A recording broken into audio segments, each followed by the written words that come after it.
Good afternoon, it's Richard Bowser from Property Investor News. I'm here in Derby with someone well known to magazine readers. That's Gavin Barry. Hi Gavin. And with Ed Fowkes, who's also a subscriber and quite a well known face on the London property networking event scene.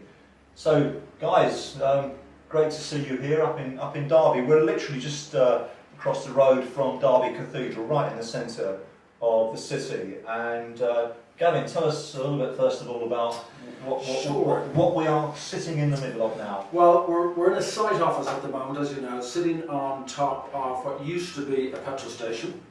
It was knocked down, I think, about 9 or 10 years ago, and there was a consent on it around 2007 for quite a big office development. Obviously 2007 came with the financial crisis and it was never developed. So the site has been sitting here now for 7-8 years, until we came across it about 18 months ago. We were told that there was a demand in the city for student accommodation, so we decided to launch an application to change it from office use into student accommodation. Right. And we got planning in February of this year for 350 students. So as of March this year, we started building. And we're sort of 5 months now into an 18-month programme. Clearly a lot of work to do, and probably by the looks of it, a fairly tight deadline.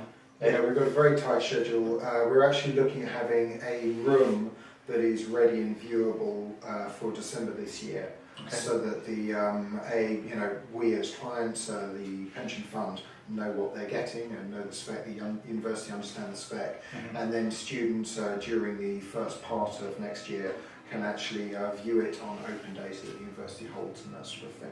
So we'll kind of have completely knuckled down the spec by then, and we'll know that we're on schedule. At the moment we are pretty much on schedule, and anything that any slippage that's happened, we look as though we're going to be able to gain it back. So we're, fingers crossed, we will be delivering on time. Fingers crossed we're around. Yeah, absolutely. But that was why we had to, we really had to start at the end of March in terms of the building programme, because obviously students don't turn up for university late. Well, not on a daily basis perhaps, but not on a yearly basis. Yeah.